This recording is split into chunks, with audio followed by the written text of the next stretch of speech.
শিরক, যারা এই শিরক করে তাদের ঈমান কি হয়ে যায়? নষ্ট হয়। তাবিজ ঝুলানো শিরক। তাবিজ যদি কেউ ঝুলায়, এখানে দুটা কথা। কেউ যদি বলে যে না আল্লাহ ভালো করতে পারে, তবে আল্লাহও লাগে হিল্লাও লাগে, এই বলে যদি তাবিজ ঝুলায়, তাহলে সে ছোট শিরক করলো, তার সব আমল নষ্ট হবে, কিন্তু ঈমান থাকবে একটু ঈমান। কিন্তু তাবিজ ঝুলানোর সাথে সাথে আপনার বয়স যদি 90 হয়, তাহলে 90 বছরের সব আমল কি বরবাদ। তাবিজ ঝুলানো শিরক। আর যদি বলেন না তাবিজ ছাড়া রোগ ভালোই হবে না, দৃঢ় বিশ্বাস, তাহলে হলো কাফের, একেবারে অরিজিনাল মুশরিক, আর ঈমান কি শেষ। বুঝেননি কথা? এই ছেলে শোনো, তোমার মসজিদের হুজুর তাবিজ বিক্রির ব্যবসা করে, তাবিজ বিক্রি করে। তোমার মা তোমার ছোট ভাইয়ের গলায় কোমরে তাবিজ ঝুলিয়ে রেখেছে, শিরক।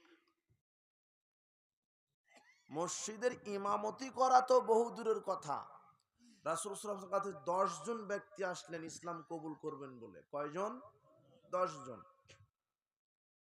এর মধ্যে 9 জনকে আল্লাহ রাসূল সাল্লাল্লাহু আলাইহি ওয়াসাল্লাম ইসলাম কবুল করালেন, একজনকে করালেন না।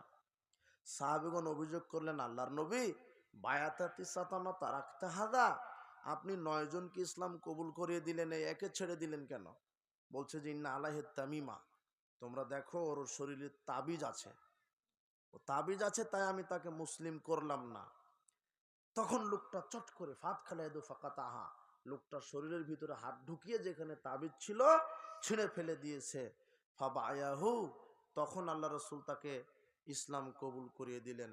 শোনেন, শরীরে তাবিজ নিয়ে ইসলামই কবুল করতে পারেন না, আর আপনি তাবিজ ঝুলিয়ে হজ করতে চলে গেছেন। মুসলমানই হওয়া যায় না। অবাক! হজ কবুল হয়েছে, যদি ঈমানই নাই, হজ তো বহু দূরের কথা। তাবিজ ঝুলানো শিরক। কত যে শিরক মানুষ করছে সমাজে, বড় বড় শিরক এগুলি। কবর পূজা, খানকা পূজা, মাজার পূজা, পীর পূজা, কবরে সেজদা দেওয়া, কবরে মানত করা, পীরের উসিলা ছাড়া জান্নাত হবে না, পীরকে সেজদা করা, পীরের ক্ষমতা ছাড়া সন্তান হয় না, পীরের দরকারে মানত করলে সন্তান হয়, এগুলি সব বড় বড় কি শিরক। এগুলি করলে ঈমান কি হয়ে যাবে? নষ্ট। ঈমান ভঙ্গের একটা কারণ কি? শিরক।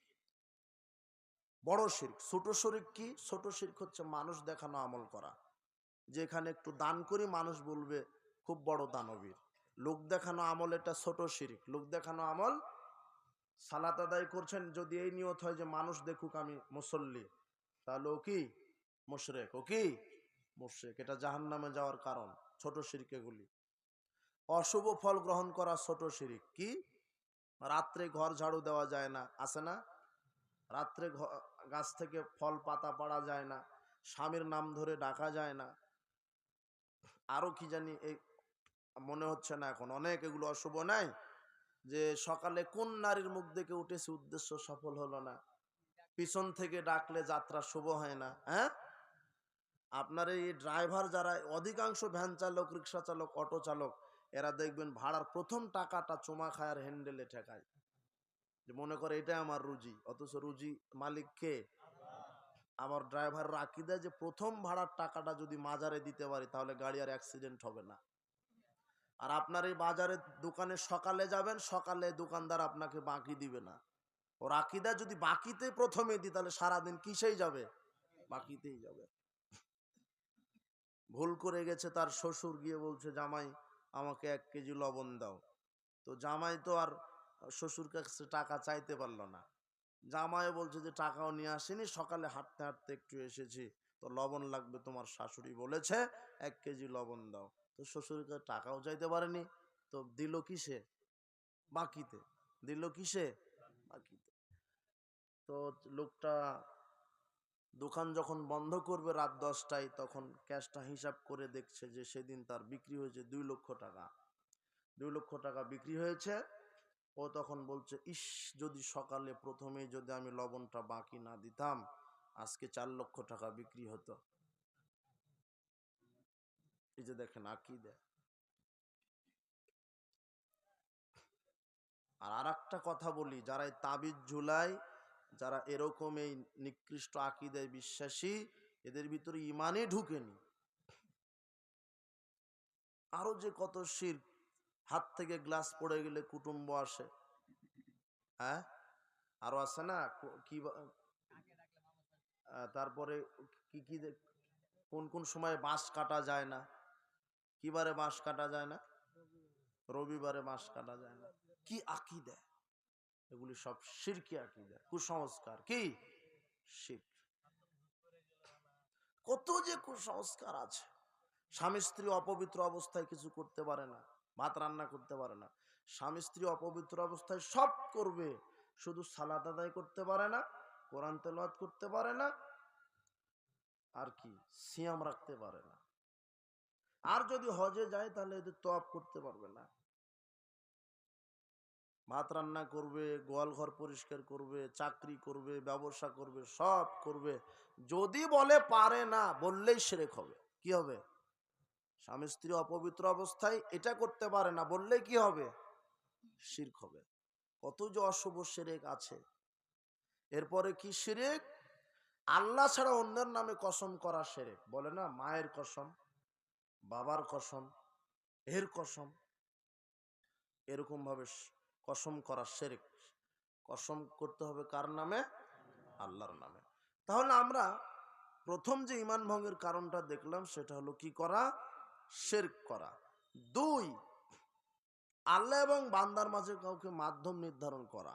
যেমন আপনি কিছু চাইবেন, কিছু কামনা করবেন, কোনো পীরকে বা কোনো গাছ, কোনো খাম্বা, কোনো মূর্তিকে আপনি উসিলা করে দোয়া চাচ্ছেন, জাল্লা তুমি এই গাছের উসিলাই, তুমি এই পীরের উসিলাই আমার পাপ ক্ষমা করো। জি না, আল্লাহর কাছে ডাকতে হবে সরাসরি, কোনো উসিলাই নয়। 3, ঈমান ভঙ্গের 3 নম্বর কারণ, মুশরিককে কাফেরকে কাফের মুশরিক মনে না করা। কাফেরকে কাফেরই বলতে হবে, মুশরিককে মুশরিক বলতে হবে। 4, রাসূল সাল্লাল্লাহু আলাইহি ওয়াসাল্লামের আদর্শ ছাড়া অন্য কারো আদর্শকে উত্তম মনে করা। যে রাসূলের আদর্শ, ইসলাম অনেকের ভালো লাগে না, কোরআন হাদিসের আদর্শ ভালো লাগে না, কোরআনের আইন ভালো লাগে না। কোরআনের আইন কি? ইসলামের আইন কি? বিবাহের পরে জেনায় লিপ্ত হলে তাকে মৃত্যুদণ্ড দিতে হবে, চোরের হাত কেটে দিতে হবে, মদ পান করলে 80 লাঠি, 40টা বেত্রাঘাত করতে হবে। মদ পান মানে ওই যে বিড়ি সিগারেট জর্দা ইয়াবাগুল যারা খায়, যদি ইসলামী শরিয়া প্রতিষ্ঠিত থাকতো তাহলে তাদেরকে কয়টা করে বেতের আঘাত করা লাগবে? 40টা। বেত অথবা জুতা দিয়ে পিটা। কাদেরকে? এই যারা বিড়ি সিগারেট জর্দা খায়, এরা কয়টা করে জুতার বাড়ি খাওয়ার যোগ্য? 40টা। ও ইসলামী রাষ্ট্র নাই, তাই তোমার ওই যারা রাষ্ট্রের নেতা হয়ে বসে আছে ওরাও ইয়াবা খায়। যদি রাষ্ট্রে যদি ইসলাম কায়েম হতো, তোমার নেতাও কয়টা বাড়ি খেত? হ্যাঁ, 40টা। যার গাঁজার পাওয়ার একটু বেশি হতো তাহলে জুতা দিয়ে পিটানো লাগতো, আর একটু কম হলে বেত দিয়ে পিটাতো। আচ্ছা, জুতার বাড়ি খাওয়া ভালো না বেতের বাড়ি, কোনটা? বেতেরটাই ভালো, তাই না? মানুষ বলবে না আমাকে জুতা দিয়ে পিটাইনি, আর ওকে জুতা দিয়ে পিটিয়েছে। এগুলো ইসলামের আইন। যাদেরকে ভালো লাগে না এদের ঈমান কি নাই। আল্লাহর আদর্শ, রাসূল সাল্লাল্লাহু আলাইহি ওয়াসাল্লামের আদর্শকে যারা ভালো লাগে না। 5, রাসূলের আদর্শকে যারা ঘৃণা করে, যারা অপছন্দ করে। 6, আল্লাহ যেই দিন নিয়ে এসেছেন, রাসূল সাল্লাল্লাহু আলাইহি ওয়াসাল্লাম যেই দিন নিয়ে এসেছেন, সেই দিনকে নিয়ে কটাক্ষ করা, ঠাট্টা করা, মশকরা করা, ব্যঙ্গ করা। অনেকে দাড়িকে নিয়ে ব্যঙ্গ করে, তাই না? একজনকে বলছে, ভাই আপনি দাড়ি রেখেছেন, আপনার চুলকায় না?